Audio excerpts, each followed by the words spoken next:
हे चिदान देगा देवा तुझा विसर न व्हावा,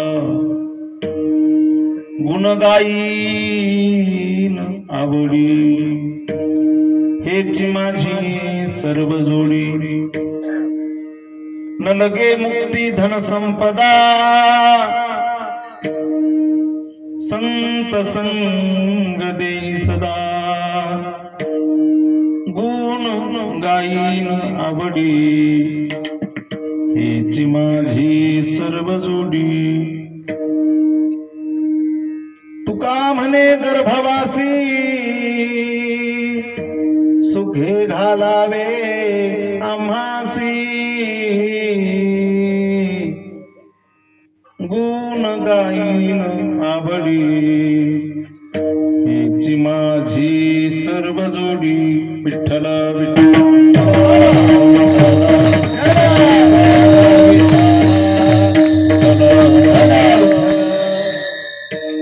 यदक्षरं मनाख्येयम् आनन्दम् अज केवलम् श्रीमन्निवृत्तिनाथेति ख्यातं दैवतमाश्रये.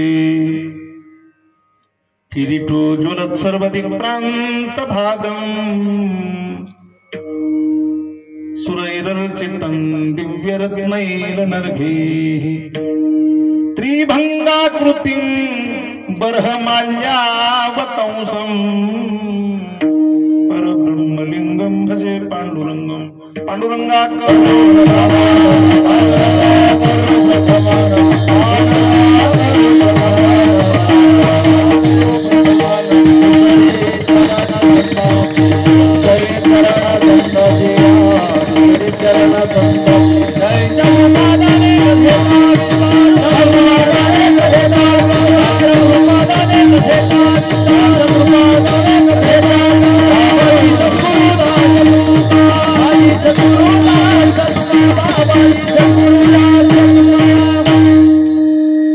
करू प्रथम नमन दुसरे चरण संतांची या त्यांच्या कृपादाने कथेचा विस्तार. बाबाजी सद्गुरु दास तुका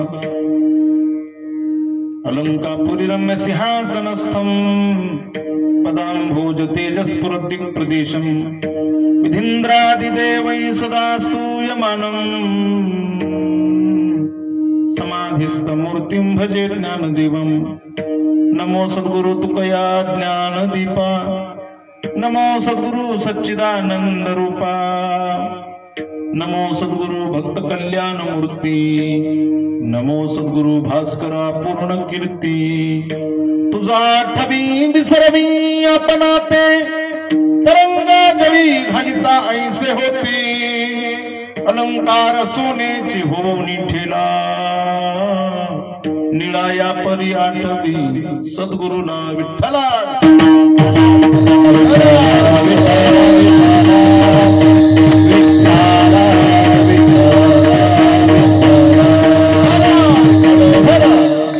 आषाढी कार्तिकी तुझ्या गोंधळाची दाटी हो, आषाढी कार्तिकी तुझ्या गोंधळाची दाटी हो, आषाढी कार्तिकी तुझ्या गोंधळाची दाटी हो, आषाढी कार्तिकी तुझ्या गोंधळाची दाटी हो.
समजा यांची केली स्मरण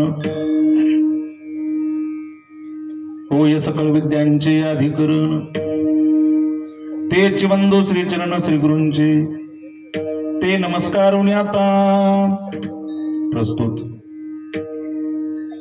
संत भगवंताच्या कृपेने महारुद्राच्या पंढरीनाथाच्या भगवान शंकराच्या कृपेने हरिभक्त परायण गुरुवर्य भगवान महाराज पात्रुडकर यांच्या मार्गदर्शनाने चालू असलेला मौजे पिंपळगाव या गावामध्ये प्रतिवर्षाप्रमाणे याही वर्षी त्याच तोलामोलामध्ये चालू असलेला अखंड हरिनाम सप्ताह ज्ञानेश्वरी पारायण गाथा भजन श्रीमद भागवत कथा ज्ञानयज्ञ सोहळा ज्यांच्या गोडवणीतून आपण कथा श्रवण केली भागवताचार्य हरिभक्त परायण आरतीताई शिंदे ताईंच्या गोड मुखातून आपण सुंदर अशी भागवत कथा श्रवण केलेली आहे। निगम कल्पतरोर गलितम फलम शुकमुखादम मृतद्रव संयुतम पिबत भागवतम रसमालयम मुहुरहो रसिका भुवि भावुका विठ्ठल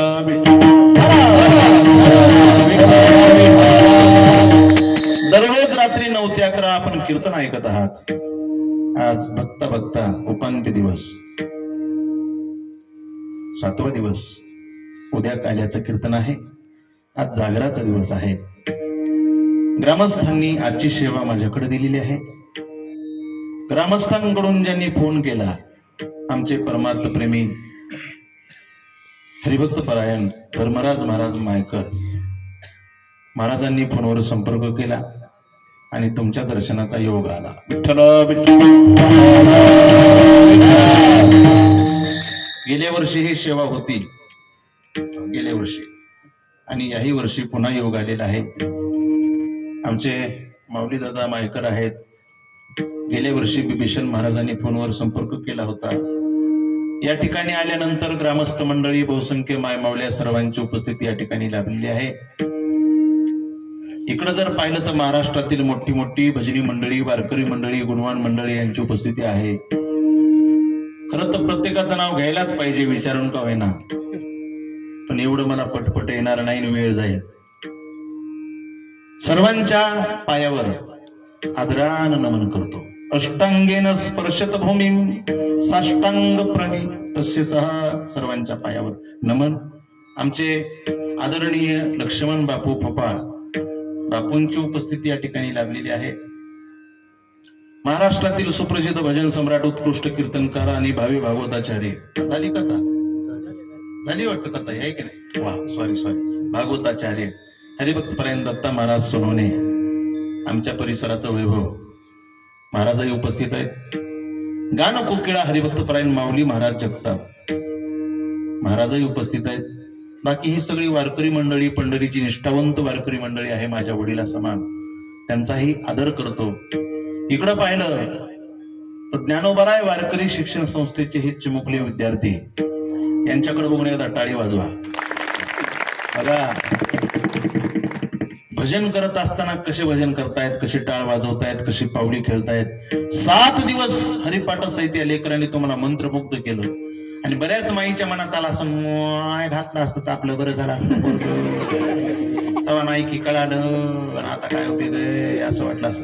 ठीक आहे वाटतंय माणसं हे लय आवश्यक आहे महाराज, ही नवीन लागवड आहे धर्माची पायाभरणी। विठ्ठल लेकरू घडत नसते त्याला घडवावं लागते। काय भूमियातून स्वयंभ घडिया गाडग्याचे निगती कोंब तेत कुलालमतीचे गर्भ उमटले की ज्ञानोबराय म्हणले असं कधी झालंय का? शेतात गेले खंदन गाडगे निघाले तर मातीच निघती, त्या मातीचं गाडगं बनवावं लागते घडवावं लागते। जसं कुलालमतीचे गर्भ उमटले की कुंभाराशिवाय गाडगं घडत नाही तसं गुरुजी शिवाय विद्यार्थी घडत नाही। आणि म्हणून त्यांचे गुरुजी भजन सम्राट हरिभक्त परायण उद्धव महाराज कोथंबिरे यांचीही या ठिकाणी उपस्थिती लाभलेली आहे।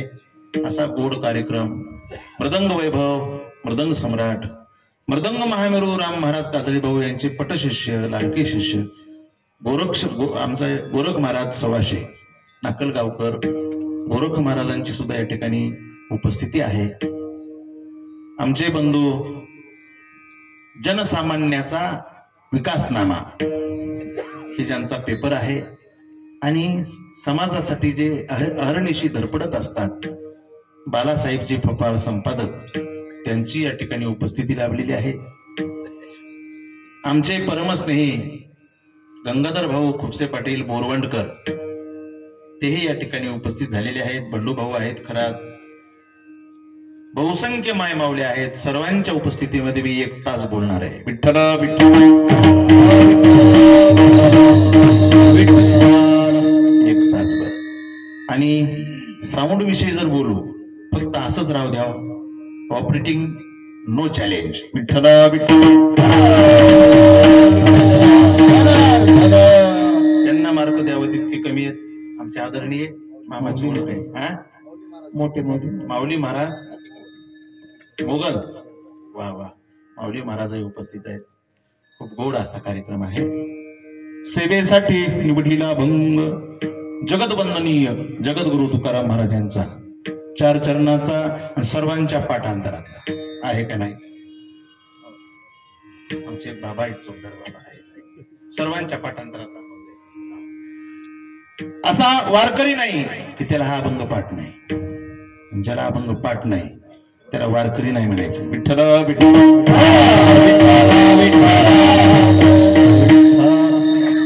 हे चिदान देगा देवा तुझा विसर न व्हावा, गुण गाईन आवडी हेची माझी सर्व जोडी. या अभंगामध्ये जगद्गुरु तुकाराम महाराज म्हणतात, द्यायचे नाही पांडुरंगा, मला हेच दान दे.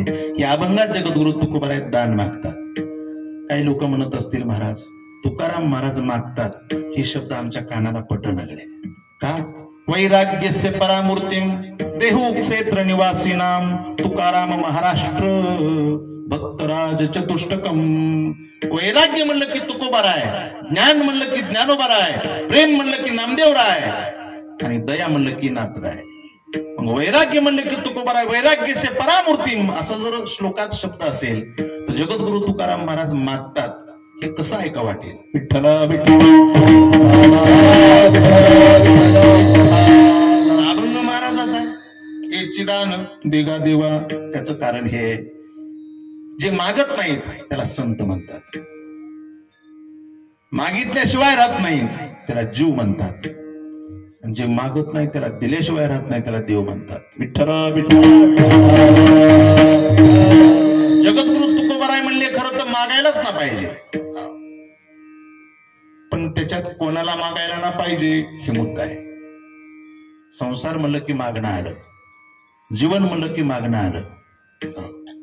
महाराज म्हणले मागायचं मागावं, मागण्याला विरोध नाही, पण 3 गोष्टी कराव्या. कोणाला मागायचं हे कळावं, काय मागायचं हे कळावं, आणि कसं मागायचं हे कळावं. हे 3 गोष्टी कळाल्या की माणूस सफल झाला.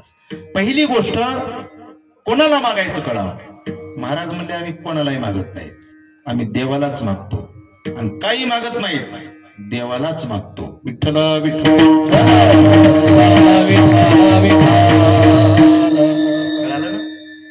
कोणालाही मागत नाहीत देवालाच मागतो, आणि काही मागत नाहीत देवालाच मागतो. देवालाच मागतो. महाराज म्हणतात कोणाला मागायचं कळावं, आपण कोणालाही मागतो. काय मागायचं कळावं. बऱ्याच लोकांना काय मागायचं कळत नाही. तुम्ही कधी विचार करून ठेवलाय का नाही आपण काय मागावं काय नाही? मागणीमध्ये मोठी मोठी माणसं नापास झालीत महाराज. मोठ्या मोठ्यांचं चुकलंय मागणीत. नारदानं कधी बी यावं तो द्वारकेत यावं. भागवत ऐकलं ना तुम्ही? दक्षाचा शाप होता नारदाला की असाच फिरत राहशील, पण द्वारकेत आलं की दक्षाचा शाप जरा बाधा करीत नव्हता, म्हणून नारद वारंवार द्वारकेत येत होते. पण एक दिवस नारद द्वारकेत आले आणि भगवान कृष्णाचे वडील, त्यांचं नाव काय? वासुदेव. वसुदेव. वसुदेव. वासुदेव म्हणजे देव झाले. भगवान कृष्णाचे वडील वसुदेव नारदाच्या समोर आले. नारदा म्हणले रडले. महाराजाचा बाप जर कोणाचं ओरडायला ना लोक शूटिंग काढून घेतील. तुम्ही फपाळ महाराजाचे वडील आहेत का? लगेच व्हिडिओ चालू. बरोबर बरोबर. तुम्हाला नाही का बोलत? कीर्तन आता झाका पाहते लोक असे करतील. महाराज भगवान कृष्णाच्या वडिलांच्या डोळ्यात पाणी पाहिल्याबरोबर नारद म्हणले काय झालं बाबा तुमच्या डोळ्यात पाणी? वसुदेव म्हणले, नारदा मला सांगा ना की माणसाला मुक्ती कशाने मिळते, मुक्त कशाने होते माणूस? नारद म्हणले, दानेन पाणीर्न तु कंकनेन, स्नानेन शुद्धिर्न तु चंदनेन, मानेन तृप्तिर्न तु भोजनेन, ज्ञानेन मुक्तिर्न तु